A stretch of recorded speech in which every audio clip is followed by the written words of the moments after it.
Hello and welcome, members of the Wanderverse. I'm Hannah, and you're listening to lucky episode 6 of Into the Wanderverse, your number one source for all things Scarlet Witch and friends. If you've only just stepped over the boundaries into the little hex, I'm Hannah. I'm a collector of all things Wanda Maximoff, comic, MCU and otherwise. If it's Wanda related, then I'm interested. I've been posting on the Clock app and Instagram for over a year and a half now about Scarlet Witch history, news and merch, but since I am the number one yapping champ and longer form content is not best suited to my usual mediums, I am sitting next to my long-suffering producer Nick, ready to enter the season of the witch. If you're one of my regular listeners, thank you so much for joining me again. There's always a place for you in our little coven. It's been an extremely busy week for news as the Agatha All Along promo really ramps up, and we've gotten some really great Scarlet Witch pieces to go along with it. Of course, this week saw the release of the new Scarlet Witch What If book that will be the main subject of discussion on the podcast. You'll have to bear with me this week because I usually have a pretty tight script that I'm working with, but you've got me largely at my most unfiltered and yappy, so I hope you'll all be able to still enjoy the experience. But before we get into that, let's do Wanda Song of the Week.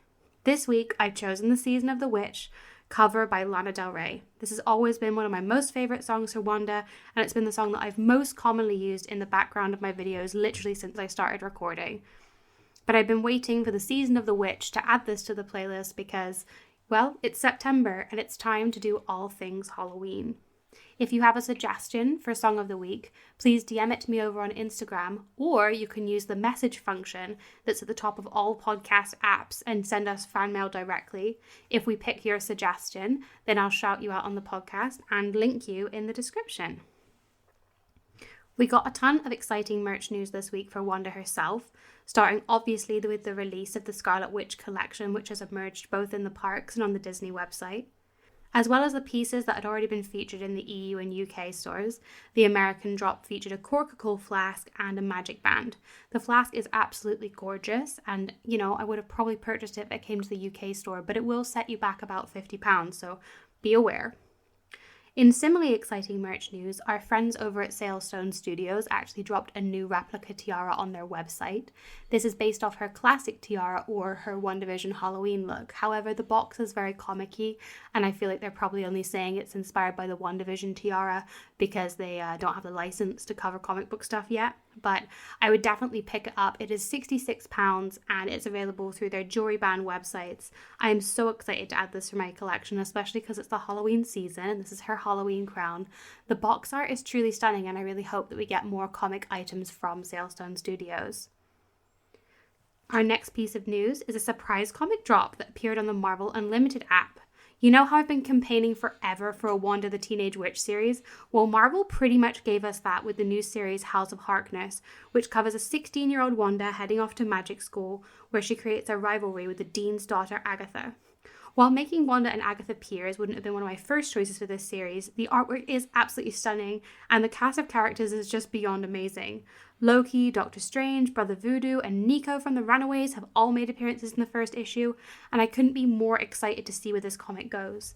It's only available in a digital format right now on the Marvel Unlimited app, but other comics have made the transition, including Jeff the Shark, that's also got short animated episodes on the Marvel YouTube site. So if we show enthusiasm, if we support it, if we keep telling them how much we like it, then hopefully it might come to physical form and maybe even our own little animated show.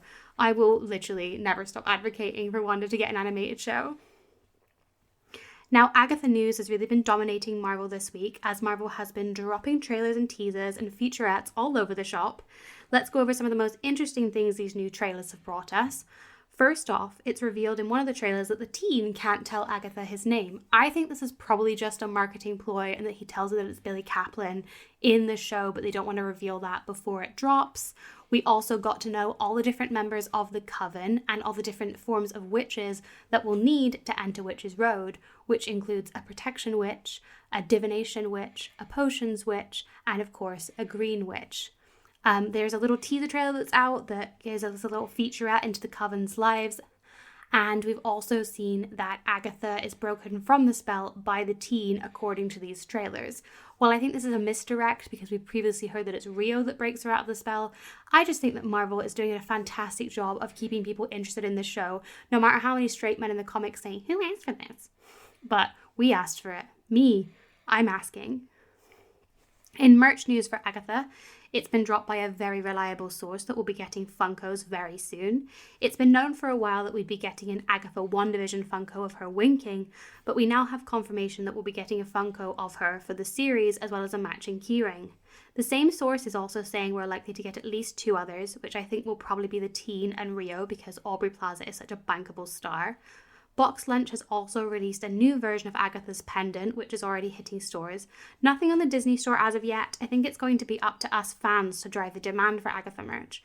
While of course Marvel still takes every opportunity to merchandise, with some of the Funkos for other shows not moving and a lot of merch being left unsold, I think they're going to look at how much demand there is before they actually put out a whole lot. So if you want merch, you know what you've got to do to make it happen. Make that stuff leave the shelves. The last piece of news before we get into the meat of this thing is that there's another Scarlet Witch book releasing this week that's the latest in a series called the Marvelverse series by Jeff Parker. These are easy little original comics designed for kids, which makes them more accessible for any budding Wanda fans out there. Maybe you can get it to convert some of your younger siblings into Wandaverse members. Wait, I hear you say, Hannah, wasn't there another book released this week? And the answer to that is yes. That is the topic of this podcast. On the 27th of August, we were treated to a new 320-page original Scarlet Witch and Spider-Man novel, What If Wanda Maximoff and Peter Parker Were Siblings? Written by Seanan McGuire, this novel is the second in a series of 3 full-length What If novels released this year. And in summary, I would review that this book is really good. But I will warn those readers who are only MCU fans that this is a what if based on comic Wanda and not on MCU Wanda. It's very firmly set in the comic universe. That's not a spoiler to say. It's very clear from the beginning of the book, and I just want to give you that warning going in because there are concepts that are not familiar to the MCU that are definitely just like comic book only things. I'll first be doing a non-spoiler review of the book so that those who haven't read it and still want to get it can get my opinion before doing so, and then I'll move on to a more in-depth review that contains spoilers afterwards. I'll start my non-spoiler review by saying that the writing is very good. Wanda's characterization is really well thought out, and all the characters in the book feel like they have a very clear purpose for being there. And most importantly, the relationship between Wanda and Peter feels very believable to me. I think the fact that we aren't dealing with MCU Wanda and Peter really helps a lot there. It feels much more difficult to imagine Elizabeth Olsen's and Tom Holland's characters being the same age than it does in this comic version of the two. I will say that you might need to look up some of the comic book characters if you're not familiar with the universe outside of the MCU, because it does include more obscure X-Men and a couple of other things. I will also say that the book is definitely suitable for a teen audience. It's not overly complicated. It's a full story in one. I think there is some other link with the other What If books. I've not read them, but you definitely don't need to have read the other one before you start this one. I would also say the book has good pacing. It's mostly the story of between Wanda and Peter. It's very focused on their relationship, but it also has some great moments between Wanda and other comic characters. I would give this book a solid 4 stars. There are a few things that I wasn't keen on, but they're kind of all spoilery. I will say that Wanda's perspective is written very well. I believe her narrative voice completely. And I think it really goes along with what we know about comic book Wanda. I think this is actually a very good introduction to comic book Wanda. If you've not read her characterization before, it definitely covers her version of being a hero and how she differs maybe from other heroes like Peter in the comics. That's all I'm going to say for my non-spoiler review, because I feel like all the things I didn't like are kind of spoilers for the book. So I would recommend getting it if you're any kind of a Wanda fan. I definitely think this is a must-have if you're into it. And there is a full audiobook available if you're not a particularly good reader. Now, if you've not read it and you don't want spoilers, this is the time to turn off. I'm now going into a full spoiler review. 1, 2, 3, Spoilerville. So, the good things about this book, for me, in a spoilery way, was Doctor Strange and Wanda's relationship is one of the best things in this book. It has Doctor Strange as her mentor. They have a very sweet, wholesome relationship where you have Strange as the kind of reluctant mentor, and Wanda and Peter kind of like mucking around. It's really nice to see that fun side of Wanda. Peter definitely is a stand-in for Pietro here. Like, they definitely do stick to his characterization. I wouldn't say they took him out of character, but obviously him having a sibling does majorly shift kind of the dynamics in his relationships, and that is addressed within the book. I think it does a very good job of changes that it makes that have fundamental changes to the characters. There is an addressing of that fact within the text. They're not ignoring kind of any changes that are made. They're like, Peter has someone to lean on, so he's maybe a little bit less independent.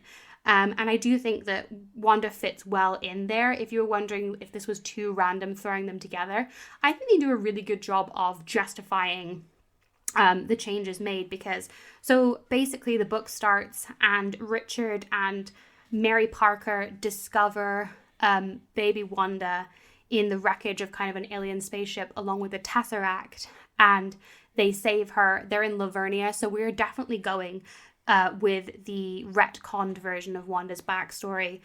That's why I'm saying it's not really a spoiler to say that it's comic Wanda, because obviously MCU Wanda's from Sokovia, so she has an entirely different country of origin in this book. One of the other great things in this book is Wanda's connection to her Romani heritage. They wanted to make sure that they really play that up here. There are elements occasionally where I feel like it was a little bit heavy-handed, some of the stuff in here, but they do include her adoptive father in this as well, adding another element to the novel. I think that it was good to make this definition of the differences between Wanda and Peter's backgrounds. Obviously, Peter's a white boy from Queens and Wanda is, from Lavernia, and they definitely make that distinction. They also do cover the complexities that come with adoption, which is a little bit of a heavy subject. I will say this book is dark at times. Captain America fully gets his throat slit in like the first 10 minutes of the book. So like it's not exactly an easy read at times, but it doesn't get too dark. It's not like the Ultimates or anything. But I do think that occasionally the cultural differences were a little bit heavily done, but it's always that difficult to strike a balance between reality and overdoing it. But I do think the book overall did a good job. It also did a really good job of exploring Wanda's powers. I love that they brought back her probability powers for this book. They base her main powers on like the bad luck, the hexes, and then it also talks about chaos magic within the book. I love the descriptions of her powers, especially it talks about Wanda being able to go inside herself and kind of look through chaos magic. That was so good. I think that it's really difficult to describe powers in a novel form rather than in comic form, and I think the book did a good job of showing off Peter and Wanda's separate abilities, especially Wanda finding out about Peter's powers. That was a really fun element within the book. And them having a kind of a superhero team up was really fun. I also loved the inclusion of Peter's lore. It is described as a Wanda and Peter novel, and while it comes mostly from Wanda's perspective, they do a really good job of also including Peter's story, including plot details about him and Gwen and how he feels and his personal conflicts. I think it does both characters a real service. Peter's crush on Johnny Storm was one of my favorite parts of this book. Both of them, like the Fantastic Four is mentioned. They do a really good job of making New York have this full set of superhero teams. It's very, very fun. I wish the MCU had this kind of easy feel within the teams, because Peter's teaming up with the Fantastic Four and the Avengers exist. Jessica Jones is mentioned. Literally when she was mentioned, I was like, Jessica, because if you know, I'm a huge Jessica Jones fan. They also did a really good job of showing the different levels of kind of being a superhero. Obviously, Doctor Strange is experienced. He's a mentor. We don't really see him fighting crime a lot, but we do see him working with Wanda and other younger people to work on their magic, which I think they're going to try and do with America in the MCU, but Wanda's so much of a better student for him because her powers feel more like something he can foster. And then Peter's kind of more reluctant. He's striking out on his own. Wanda tries to have a secret identity in this, but it doesn't exactly work for her in the same way that it does for Peter. I found the relationships between the characters to really be one of the strong points in this book, those interpersonal relationships. Also, America is the Watcher in this book, which is something that does happen in the comics, but it means that you're able to move from scene to scene quite easily because America's watching the story unfold. She's watching how Peter and Wanda got to the point that they're in, and I do think that that was a good narrative way of moving the book along without having odd time cuts and jumps. So there's a lot I do like in this book, but there's one thing that I really don't like, and that is their commitment to the retcon. Like, they went hard for the Wanda is not related to Magneto. She is not a mutant angle. Like, it wasn't softcore. This was hardcore. Like, there's, in the very first part of the book, America talks about the different surnames that Wanda's had across universes, and she says whether Maximoff, Frank, or Parker, or in a few particularly unpleasant realities, Wyndham, which is the name that the High Evolutionary uses as a last name when he has a kind of human form. And I really didn't like that. I really don't like that they wouldn't even acknowledge that sometimes she has been Eric's daughter, or that she might even think that she's Eric's daughter. He doesn't even get a mention. Magneto and Lorna don't get a look in. Which, for this story about Wanda having a family, it rubbed me the wrong way, because they have Pietro having been adopted by Doom, and he's Pietro von Doom, which, like, is so weird because obviously Wanda was married to Doom in the comics at times. I just feel like it felt like this huge, oh, you can't mention them, you can't use that. There's a whole part where Wanda goes and finds out whether or not she's a mutant, goes to Xavier's school, and the X-Men are pretty heavily mentioned throughout the novel. So it's not like they weren't touching on them at all. They obviously had use of those X-Men characters, but I imagine Marvel were like, you cannot make her Magneto's daughter. And I do think that, like, that internal conflict, they at the end, there's this part where, like, Doom is looking through and he's like, I would have made you a princess. Like, I wish I'd adopted you. And I'm like, what? Doom has never, like, what is this? They made Pietro a complete villain as well. Like, he's just kind of very one note as a character. He's like, you have to come back with me, Wanda. Peter's the good brother and Pietro's the bad brother. They even make the comparison between the two of them's names. Like, she can't have both. I do find that annoying because I love Pietro. I love Wanda's family. And I think that there was room for both in her life. Obviously not in this book. I also do feel like this book ends quite abruptly. Like, the beginning of the book begins with the murder of Captain America, and it's solved very quickly. At the end, we get this whole chunk which is discussing how Wanda got to the point where she's suspected of having murdered Captain America, and then we get to the end of the book and they're like, oh, Pietro did it. Like, that's the end. I do think that maybe they could have been a little more subtle with that. And yeah, I just wish that we weren't so strongly denying that she ever even thought she was Magneto's daughter, that there's not even that confusion, and that the Brotherhood of Evil Mutants isn't where Pietro ended up. It feels so random for him to have been adopted by Doctor Doom, especially in the context of the comics where Wanda has obviously married Doom before. I also felt like sometimes they went a little bit hard with making Wanda suffer. Peter has this moment after Gwen dies where he calls Wanda a hex. He's super harsh. He's like, you were never my sister. You killed my parents. Like, bad luck. And he goes hard on this for months, and then she forgives him super easily because they have to wrap that plot line up. Like, he says that more than once, and I just don't feel like that sounds very Peter Parker of him to do. Like, maybe he did it once, but the commitment to the bit was a bit much for me. I know that Wanda is somewhat the hero of this story, but I do feel like they went a little bit hard on making both Pietro and Peter the villain at times. I also mourn the lack of Agatha in this. Obviously, they're much more keen on making Agatha a peer of Wanda's, and so Doctor Strange is her mentor. But I love both of them as a mentor. I love both sides of Wanda being explored, especially her having a mentor who's slightly less morally, like, down the line. But I guess there wasn't really room for Agatha with Aunt May and her adoptive father and Strange and. But I'm sad to lose Agatha as a mentor for Wanda because it's been such a historical part of her character in the comics. But overall, I would say the book is very good. I think that there's a lot more good about it than there is bad. I think my main one issue is the lack of inclusion of Magnus and Lorna as a part of Wanda's family circle. And I think that's going to be a continuing issue, maybe in Marvel content, though we have been moving in a better direction in the comics.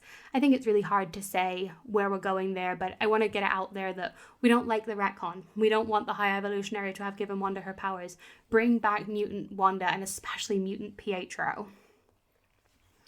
But yeah, wrapping up, final thoughts, definitely go out and get the book. I think it's really great.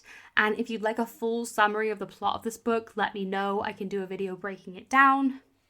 But next week will be a special episode where I discuss the lore of Agatha Harkness in order to prepare for the premiere of Agatha All Along the following week.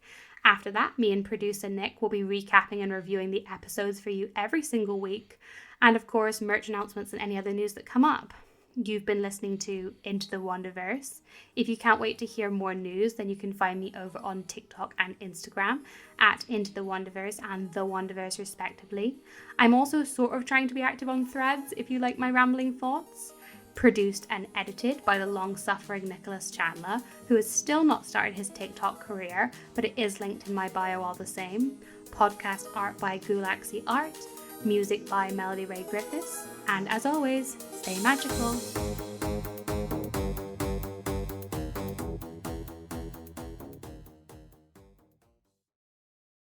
Peter's a white boy from Queens. Yeah, I could stuck between Brooklyn and Queens for a second there. Queens. I know, because Captain America's Brooklyn, but I didn't want to get the wrong one on that one. Okay. I'm going to go from the beginning of that sentence.